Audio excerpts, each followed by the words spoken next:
क्योंकि जम्मू के लोग ना इनको जूते मार के निकालेंगे घर घर से। कोई भी एक्सपेरिमेंट करना होता है ना, जम्मू में कर दो, तीली लगा दो, इसे तर देखेंगे तरक्की। आप तरक्की एक लोगों की लाश, हमारी लाशों के ऊपर बैठ के तरक्की करेंगे। जिस दिन एक जलजला आया ना तो तुम लोगों की कुर्सियां ऐसे हिला के रख देनी है। नौबत आ गई है। जम्मू के लोग खुददार हैं, वो किसी के आगे हाथ नहीं फैलाते। They are the puppets. इनको अगर ये भी पूछ के बोलना पड़े कि मैं प्रेस कॉन्फ्रेंस करूं ना करूं। नमस्कार, जम्मू संवाद में आपका स्वागत है। मैं हूं ललित खजूरिया। किसी जमाने में जम्मू कश्मीर की पहचान मंदिरों को शहर, जन्नत, ये सबसे पहचान हुआ करती थी। लोग कहते थे कि चलिए हम हिंदुस्तान के ताज जो है वहां पर घूम कर आते हैं। ये पहचान थी जम्मू कश्मीर की। लेकिन पिछले 2-3 सालों से देखने को मिल रहा है कि जम्मू की पहचान अब टैक्स वाला जम्मू कश्मीर के तौर पर हो रही है। वो इसलिए टोल टैक्स, फलां टैक्स, और अब एक नया टैक्स आ गया है, प्रॉपर्टी टैक्स। जम्मू की अगर हम बात करें, डिप्टी मेयर साहिबा वो कह रही है कि मीटिंग होगी, वहाँ पर हम इसका फैसला लेंगे। जितने भी जो काउंसिलर हैं वो बैठेंगे, उसका फैसला, उसमें फैसला लिया जाएगा कि ये टैक्स लगेगा या नहीं लगेगा। मेजॉरिटी इन्हीं की है, भारतीय जनता पार्टी की, लेकिन टैक्स देना पड़ेगा। एलजी साहब भी बहुत ही शातिर निकले। कश्मीर में गए, वहाँ पर कह दिया देखिए किसी तरह का कोई टैक्स नहीं लगेगा, ये भ्रम फैलाया जा रहा है। लेकिन पिछले 3-4 दिनों से जो अखबारों की सुर्खियाँ बन रही हैं और जो बयान पर बयान आ रहे हैं वो यही कह रहे हैं तैयार रहिए टैक्स देने के लिए। चंदन दत्ता जी हमारे साथ हैं, समाज सेवी। चंदन जी, स्वागत है आपका। बहुत बहुत शुक्रिया। नहीं, प्रोग्राम में नहीं, टैक्स देने के लिए। जी, ये अब क्या कर सकते हैं, जहाँ पे इतनी ज़्यादा ये डेमोक्रेसी तो है ही नहीं है। ये मौकरी बना दी है इन्होंने। ये जो दिन ब दिन काले कानून लाए जा रहे हैं जम्मू के लोगों को स्नब करने के लिए। हाल ही में अभी हम पूरी तरह से कोरोना महामारी से भी नहीं निकले और उन्होंने एक और, मतलब अभी लोगों के बिजनेस जो इतने लॉसेस हुए हैं कोरोना के टाइम में, आप देख ले दुकानें बंद, सब कुछ बंद था। उन्होंने अपनी फैमिली किस तरह से पालनी है, वो बच्चों की फीस तक नहीं दे पा रहे, माँ बाप स्कूलों की फीस तक नहीं दे पा रहे हैं। उस चीज़ को मद्देनजर रख, मतलब उस चीज़ को रिवाइव करने के लिए कोई स्टेप नहीं उठाएंगे कि कैसे इनकी मदद करनी है, कैसे एजुकेशन सेक्टर को बूस्ट करना है, कैसे बिजनेस सेक्टर को बूस्ट करना है। यहाँ पे एक प्रॉपर्टी टैक्स, एक काला कानून लाके जम्मू के लोगों को, ये वो लोग जो एक राष्ट्रभक्त लोग हैं, जो नेशनलिस्ट लोग हैं, तो मतलब ये क्या हालात है इन गवर्नमेंट के। और ये गवर्नर साहब जो एक विकास पुरुष, जो मैं भी सोचा था कि एलजी मनोज सिन्हा साहब आए हैं, चलो ये बेहतर समझेंगे जम्मू कश्मीर को, जम्मू के लोगों के अनुसार सोचेंगे और कश्मीर को कश्मीर के लोगों के अनुसार। बट यहाँ पे तो लग रहा है कि जम्मू, मतलब हम लोग तो मतलब ये कंसिडर ही नहीं कर रहे हैं। और ये जो हमारे रिप्रेजेंटेटिव्स हैं, जो चाहे रूलिंग पार्टी के हैं चाहे अपोजिशन में है, इनमें तो मतलब इनकी बोलती, इनकी क्यों मुंह बंद है, ये क्यों नहीं आ रहे अब सामने। कह रहे तरक्की होगी। तरक्की, आप तरक्की एक लोगों की लाश, हमारी लाशों के ऊपर बैठ के तरक्की करेंगे हम। मतलब ये जो पैसा लिया जा रहा है, ऑलरेडी हम इतना टैक्स दे रहे हैं, जो ऑलरेडी, अगर आपने टैक्स लेना ही है, आप जो ये जो झील बना रहे हैं, ये झील है, इसका इतना इन्होंने बनाया हुआ कि झील बन रही है, टूरिस्ट डेवलप्ड होगा, टूरिस्ट प्लेस होगी जम्मू। वो झील कहाँ है? आप झील बनाओ, उसके ऊपर आप एक पर्ची रखो, अगर 50 रुपये 100 रुपये जो भी विजिटर आएगा वो 100 रुपये देगा, वो टैक्स होगा, वो डेवलपमेंट होती है। पार्क बनाओ, आप पार्क बना के पार्क, तो हाँ बने, जू हाँ जू, वो कागजों में बना है आज तक। मतलब ये चीजें, ये डेवलपमेंट कर रही है, क्या करेंगे ये?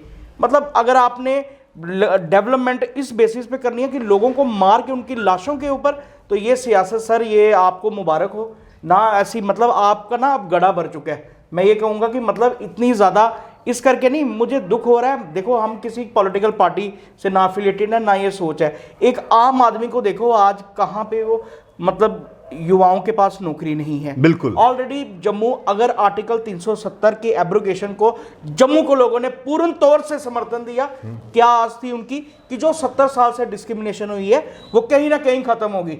आज आप मेरे को बताओ, 2 साल हो गए, क्या ऐसे प्रोग्रेसिव स्टेप सेंटर की वजह से आज इन्होंने सिंगल विंडो सिस्टम की बात करते हैं कि जो कोई इंडस्ट्री स्टैब्लिश करना चाहता है, आज इनको 2 साल के बाद याद आई है, 5 अगस्त 2019, और अब अगला अगस्त 2021 का आने वाला है।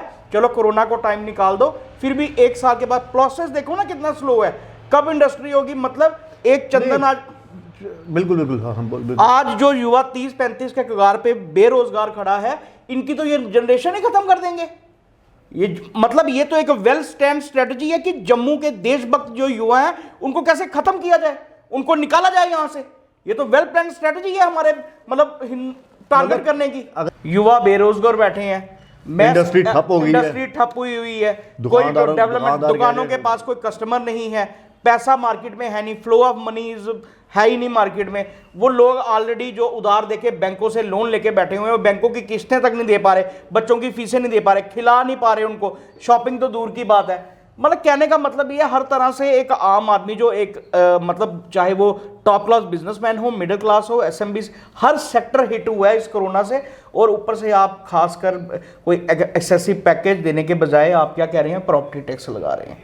मतलब शर्म मानी चाहिए। मतलब टाइमिंग देखो, टाइमिंग मतलब ये टाइमिंग है। अभी तो मतलब कोरोना से अभी जुम्मा 2 हफ्ता महीना हुए हैं सर। एक तो कोरोना, मुश्किल से उससे पहले 370 की वजह से सारा बिजनेस ठप हो गया, आपका सारा बिजनेस ठप था। तो मतलब ये तो मतलब रोजगार के मैसिव हरासमेंट, रोजगार के मौके नहीं देंगे, लेकिन टैक्स का कोई भी मौका छोड़ेंगे नहीं। बिल्कुल, ये तो मैसिव हरासमेंट है। लेकिन कह रहे हैं, मैं फिर से आ रहा हूँ, ये तरक्की किस चीज की होगी? तरक्की किसी चीज़ की नहीं होगी। देखो जम्मू कश्मीर जो है ना, ये इनके लिए ये क्राउन नहीं रहा। अब ये क्राउन सिर्फ किताबों में ही रहा है, ये अब सोने की मुर्गी हो गया। अच्छा, हाँ, ये क्राउन नहीं है। जम्मू कश्मीर को उन्होंने सोने की मुर्गी बना दिया है। कश्मीर में जिस तरह से दुकानें खुल रही हैं, चाहे वो पॉलिटिकल पार्टीज की हो, चाहे वो मतलब इट इज़ ए मतलब एक बास्केट है, इसमें से पैसे कैसे खींचने हैं, जम्मू से रेवेन्यू कैसे खींचना है, अब ये देख रहे हैं। मतलब इनका एक ही एजेंडा है, तो वही फिर जो प्रोसेस होगा, मतलब चाहे कोई भी पॉलिटिकल पार्टी हो, I am not targeting any political party, ये मतलब सोच ऐसी बन चुकी है। ऐसा लग तो नहीं रहा कि जम्मू वालों के पास बहुत पैसा है? नहीं, हाँ इनको लग रहा है कि अंबानी अडानी यहीं से, मतलब उनके रूट्स यहीं से हैं, तो चलो यहीं से प्रॉपर्टी टैक्स देने के लिए सारे खुश लेवल। तो हमारे ये जो नेता है ये क्या कर रहे हैं? अपोजिशन पार्टी हो या फिर, खैर इस समय तो किसी भी पार्टी की कोई इतनी हैसियत नहीं है ये कि वहाँ का नेता जो कह सके कि हाँ जी हम रुकवा देंगे, लेकिन फिर भी भारतीय जनता पार्टी या अपोजिशन पार्टी, इनके नेताओं की क्या हैसियत क्या है? फिर ये कर रहे हैं सर, बड़ा कुछ कर रहे हैं।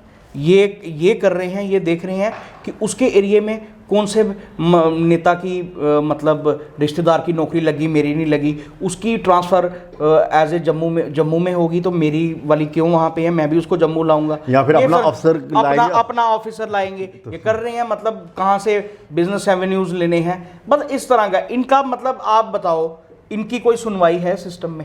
आपने चाहे वो कोई भी ऑर्डर देखा हो पीछे, चाहे वो ट्रांसपोर्ट का था, अभी निकला था ऑर्डर, चाहे वो SROs के 202 की बात, डोमिसाइल देख लीजिए, कैट देख लीजिए, इनको कुछ पता ही नहीं होता कि ऊपर से क्या होने वाला है। फिर बाद में मतलब there is a big gap. मैं हमेशा से कहते आया हूँ, 1 साल हो गए हमें ये कहते कहते कि ये बहुत बड़ा गैप है। स्टेट यूनियन जो बीजेपी की लीडरशिप है, या तो ये खुद जानबूझ के ऐसा कर रहे हैं कि जम्मू के लोग परेशान हो, फिर बाद में ये मतलब ऑर्डर कैंसिल करवाएं और एक उम्मीद बनी रहे जम्मू के लोगों की, एक लहर बनी रहे बीजेपी की लहर, जो आज के टाइम में लोग वैसे ही तंग आ चुके हैं अंदर से, बीजेपी से नहीं, वो पार्टी से। इन जो शक्लें हैं ना, जो इनकी ये जो नुमाइंदे चुने हुए हैं, इनसे तंग आ चुके हैं। Believe me, if these candidates will repeat again by any political parties, believe me, मैं ये दावे के साथ आपके चैनल पे कहता हूं कि इनमें से अगर 35% भी रिटेन कर गए ना अपनी सीट्स, तो मेरा नाम बदल दीजिएगा,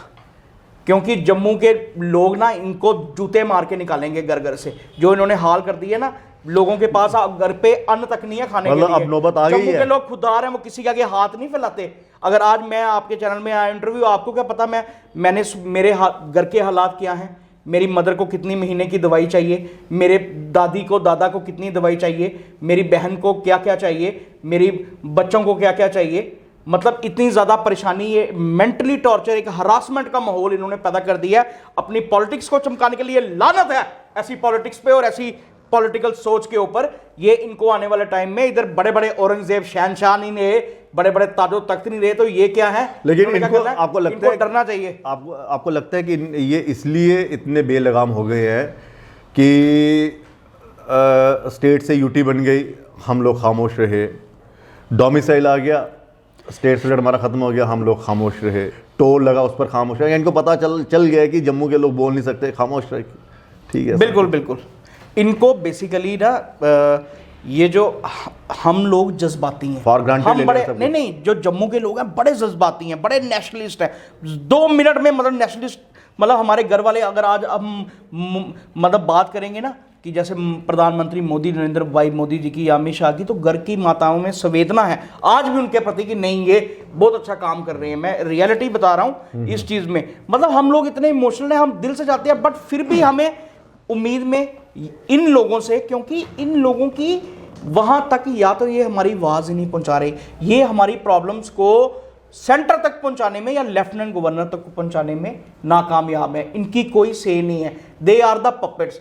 या इनको अगर ये भी पूछ के बोलना पड़े कि मैं प्रेस कॉन्फ्रेंस करूं ना करूं, मेरे लोगों को ये परेशानी आ रही है तो मैं प्रेस कॉन्फ्रेंस करूं या ना करूं, तो लानत है ऐसी लीडरशिप पे। ऐसी पोस्टों से रिजाइन कर दो और हम लोगों को बेवकूफ ना समझो, नहीं तो जूतों के हार से तुम्हारा वेलकम होना ही होना है, चाहे कोई भी पार्टी का हो। वो लोग कोई बेवकूफ नहीं बैठे आज के टाइम में, आपने तो उनकी सांसें तक बंद कर दी हैं। एक बंदा कैसे काम करेगा? अपोजिशन क्यों खामोश है? अपोजिशन 70 साल उन्होंने भी लूटा है, बेड़ा गर्क कर दिया उन्होंने। अब कहीं ना कहीं उम्मीद आई थी कि कुछ चलो अच्छी सरकार आई है, अच्छी चीजें आई हैं, करप्शन खत्म होगी, तो लोगों ने मतलब ऐसे नुमाइंदों पे अपना ट्रस्ट और फेथ और मतलब जान लगा दी।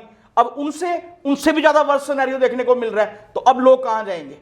पानी पे हम टैक्स दे रहे हैं, बिजली का हर चीज का टैक्स दे रहे हैं, हर चीज पे दे रहे हैं आप। अब आने वाले टाइम में स्मार्ट मीटर्स ले लो आप, पूरे हिंदुस्तान में J&K ही ऐसी यूटी, और ऊपर से जम्मू को पहले चुना गया स्मार्ट मीटर्स को। एक एक्सपेरिमेंटल लैब है ये, कोई भी एक्सपेरिमेंट करना होता है ना जम्मू में कर दो, तीली लगा दो, इथे तर देखेंगे क्या होगा। मतलब हम लोग पागल बैठे हुए हैं। जिस दिन एक जलजला आया ना, तो तुम लोगों की कुर्सियां ऐसे हिला के रख देनी है।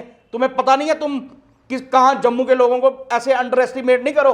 हम लोग वो हैं जो अगर डंडे में डंडा लगाने, ये डंडा है, हमारे युवा जो है ना डंडा लगाया हुआ है इन्होंने, जिस दिन डंडे की जोर देखेंगे ना, ये पता चलेगा कोई उस दिन पुलिस काम नहीं आएगी, कोई पैरामिलिट्री फोर्स काम नहीं आएगी। तुम्हारे सिक्योरिटी वाले तुम्हें डंडा वो मारेंगे, जो तुम्हें सिक्योरिटी करते हैं ना, उनके घर पे भी खाने को नहीं है, जो तुम्हें टैक्स लगा रहे हो। हर एक बंदा परेशान है आज की डेट में। तुम्हारी ये मतलब, या तो तुम, अगर तुम्हें भी लग रहा है, क्या तुम्हें ये इसकी प्रॉपर्टी टैक्स का ये काला कानून जो लाया इन्होंने, इनको नहीं पता? क्यों नहीं बोल रही है आज? क्यों किसी मीडिया में पिछले 2 दिन से ये किसी एक भी लीडर ने इसके खिलाफ आवाज नहीं दी? क्या रीजन है? और जो आप अपोजिशन पार्टीज की बात कर रहे हो, उन्होंने इतने इतने पैसे कमा लिए हैं, उनको टेंशन ही नहीं है। उनको पता अगर मुंह खोला तो इधर से एनफोर्समेंट डायरेक्टरेट आ जाएगी, इनकम टैक्स आ जाएगा, पुलिस आ जाएगी, वो हो जाएगा, वो सारे चोर हैं।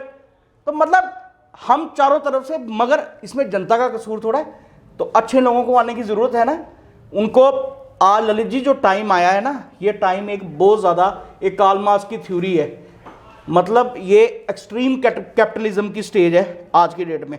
अब तो पता चलेगा इनको, सोशलाइजेशन तो होगी ही होगी। अब ये स्टेज एक पैराडिगम शिफ्ट होने वाले, टेक्टोनिक शिफ्ट जिसको बोलते हैं ना, ये 360 डिग्री रोटेशन जब होगी ना, अब इनको पता चलेगा कि होता क्या है। मतलब इन्होंने एक्सपेरिमेंट रखा हुआ है कि ऐसे लगाएंगे, ये ऑर्डर निकालेंगे, फिर हम 2 महीने में ये ऑर्डर स्नब करवाएंगे, फिर हमारी सिंपैथी बढ़ेगी। कह रहे हैं इससे बेमानी संपत्ति पर नकेल कसी जाएगी। बेमानी संपत्ति पर अगर नकेल खसनी है ना, तो पहले इन्हीं को, जितने भी ये हैं ना, इन्हीं की बेमानी संपत्ति पहले जब्त कराओ। एनफोर्समेंट डायरेक्टर को एप्लीकेशन दो कि जितने ये रूलिंग और अपोजिशन के हैं ना, पहले इनकी बेमानी संपत्ति, और हम जैसों की थोड़ा बेमानी संपत्ति है। हम तो जनता के सेवक हैं, एज ए सोशलिस्ट काम कर रहे हैं, और आप जनता की आवाज़ को, मतलब हमारी आवाज़ को जनता तक ला रहे हो और सही चीज़ें कर रहे हो, तो इसमें क्या है? आखिर में चंदन, क्या सोचा क्या है? आपको क्या लगता है कि क्या सोच कर लगाया होगा टैक्स? की ज़रूरत है, या फिर इनको सिर्फ पैसा ही चाहिए, जनता नहीं चाहिए, अवाम नहीं चाहिए, पैसा आना चाहिए बस? देखिए, कहीं ना कहीं सोच ये तो है ही ललित जी की, पैसे की, मतलब डेवलपमेंट भी अगर करनी है, इन्होंने यही रखा हुआ है कि कैसे किसी चीज़ से रेवेन्यू निकाला जाए। ये हर एक स्टेट की पॉलिसी में एक चीज़ रहती है, बट वो डेवलपमेंट आप लोगों की सांसें बंद करके थोड़ा लोगे। There are other ways and means also. बड़े सारे रास्ते ऐसे हैं जहाँ पे आप टैक्स, और लोग भी डेवलपमेंट देने जा रहे हैं। तेल महंगा हो गया, गैस महंगी, हाँ, तेल महंगा हो गया, तेल आज 100 रुपए हो रहा है, महंगाई पे हम उस टाइम 100 रुपए का तेल डलवाते थे बचपन में 100 रुपए का तेल डलवा के मतलब कॉलेज टाइम में बाइक पे जाते थे, आज गाड़ी में मतलब एक एग्जांपल है कि मतलब अदर वेज एंड फैक्टर्स हैं आप उसको, मगर इनका कोई विजन ही नहीं है, ये ऐसे ऑर्डर्स निकालना भी आई डोंट थिंक। कुल मिलाकर ये है कि जनता खामोश रहती है और इस तरह के जो कानून आते हैं उस पर चुप्पी साध देती है, तो इनके जो हौसले हैं ये बढ़ते जाते हैं ना। अब जनता खामोश नहीं रहेगी, चलिए ठीक, इस चीज का जो इनको बहुत बड़ा खामियाजा भुगतना पड़ेगा, और जम्मू के जो युवा खासकर और जम्मू के लोग इनको मुंह की खानी पड़ेगी। आखिर में ये है कि ये डिप्टी मेयर और मेयर साहब ये बेवकूफ बना रहे हैं, कह रहे हैं ये जनरल हाउस मीटिंग होगी, बॉडी की मीटिंग होगी, है तो अगर जनरल हाउस में ऑटोमेटिकली मेजॉरिटी किसकी है? भारतीय जनता पार्टी की। तो इन्हीं की मेजॉरिटी है, तो मेयर डिप्टी मेयर बने, तो क्या जनरल हाउस में डिस्कस करेंगे? ये सीधी बात बोलो ना भाई, ऊपर से ऑर्डर नहीं आए हैं अभी आप सिर्फ गली नालियों शालियों का काम देखो, और वो देखो बिल्डिंगों के नक्शे कैसे पास होने हैं। चलो ये जितेंद्र सिंह जी का इंतजार रहेगा। हाँ, जितेंद्र सिंह जी, बिल्कुल। जितेंद्र डॉक्टर साहब का, हाँ डॉक्टर साहब जी पीएमओ साहब, उनका इंतजार रहेगा, वो क्या इंटरवीन करते हैं। बिल्कुल बिल्कुल। और मैं अपील करता हूँ ये मोदी साहब को, खासकर डॉक्टर जितेंद्र सिंह साहब को भी, कि जम्मू को आप एक्सपेरिमेंटल लैब मत समझें, या हिट एंड ट्रायल मेथड नहीं चलेंगे। जम्मू के लोग बहुत अवेयर हो चुके हैं, और ऐसे काले कानून को आप खुद समझदार हैं। कश्मीर में तो शुरुआत होगी नहीं, कश्मीर में किसी चीज़ की शुरुआत नहीं होगी।